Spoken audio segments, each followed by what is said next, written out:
Thank you, Mr. Chairman. Thank you, Senator Rich. The vote has started. Senator Warner would like a question and a clarification. I have a clarification. Do any other members seek anything in this open session? If not, I'll recognize Senator Warner. My question is this. I mean,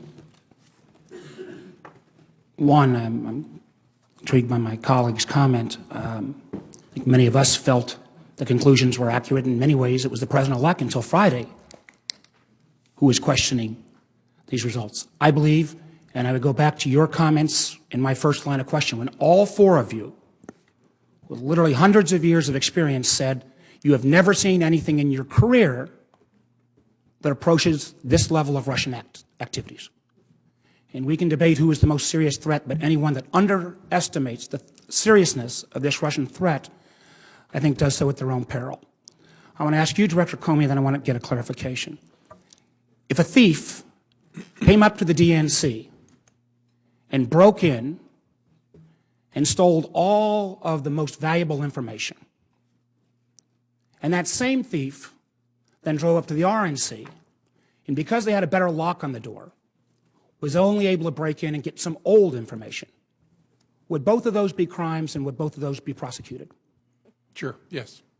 Director Clapper, one thing that I wanted to clarify, because I think particularly with Senator Collins there might have been some ambiguity.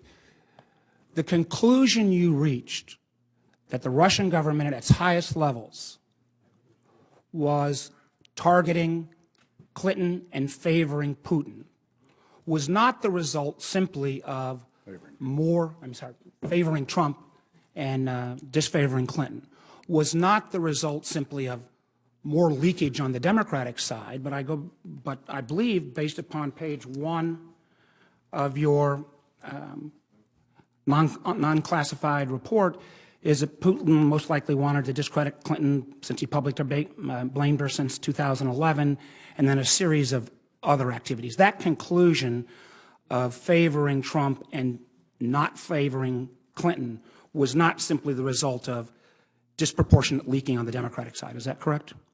I just want to clarify that for the record. I mean, just by virtue of the hacking?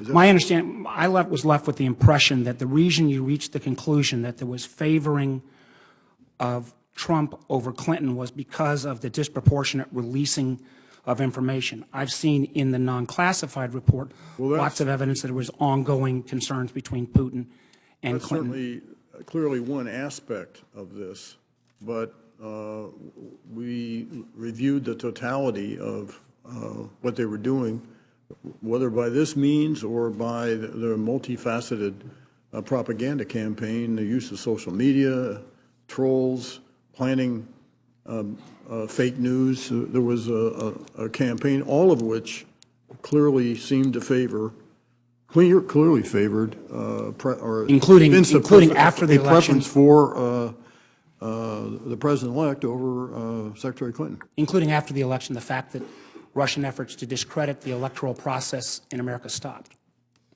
Well, I think that was an overall objective throughout. To accomplish that objective, and then as things moved on and progressed, clearly a proclivity for the president-elect and an attempt to denigrate Secretary Clinton. If I might add, Senator, that's the challenge of the unclassified forum. There's more behind that conclusion. We just can't talk about it here.